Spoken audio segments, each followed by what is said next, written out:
આ જિલ્લાની આગવી ઓળખ અને મહીસાગર જિલ્લામાં આવેલું આ માનગઢ હિલ જેમાં આદિજાતિ ભીલનો ભવ્ય ઇતિહાસ કંડારાયેલો છે.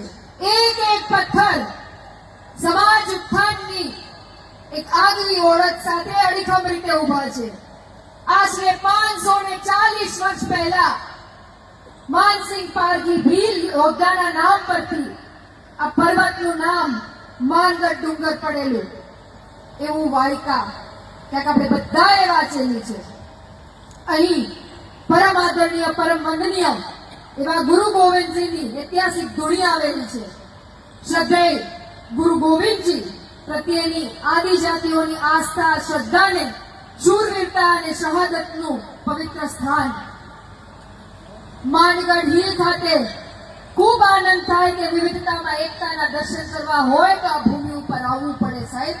અને એમાંય માગસર સુદ પૂનમના દિવસે ખૂબ મોટો ભવ્ય મેળો એ સમગ્ર ગુજરાતની આગવી ઓળખ બની અને ભવ્યતાથી આગળ વધી રહી છે આપણી પરંપરાગત સંસ્કૃતિ અને સંસ્કાર. અને મોટી સંખ્યામાં જ્યારે માનવ મહેરામણ ઉમટ્યું હોય ત્યારે ઇતિહાસ ઝાંખી કરાવતો હોય એવી પરંપરા સને 1910માં ગુરુ ગોવિંદ સાહેબે ભગત ચળવળના જે મંડાણ કર્યા હતા અને એમાંય 1500 નવા વર્ષ એટલે કે વિક્રમ સંવત 2082ની આપ સૌને હૃદયપૂર્વકની શુભકામના પાઠવી અને મારી વાતને વિરમું છું. ખૂબ મોટી સંખ્યામાં આપ સૌ અહીં ઉપસ્થિત રહ્યા છો ત્યારે પુનઃ કરબદ્ધ વંદન સાથે આપ સૌને જય જોહાર જય ભગવાન બિરસા મુંડા સાથે વંદન કરી અભિનંદન કરી અને વિરમું છું. અસ્તુ વંદે માતરમ.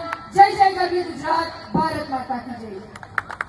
ખૂબ ખૂબ ધન્યવાદ માન્ય મંત્રીશ્રી આપનો ખૂબ જ પ્રેરણાત્મક અને ઉત્સાહસભર સંબોધન માટે આપનો ખૂબ ખૂબ આભાર વ્યક્ત કરીએ છીએ. અને હવે આપણે સીધા જ માન્ય વડાપ્રધાનશ્રીને આપણે તેમને સંબોધનને માણીશું.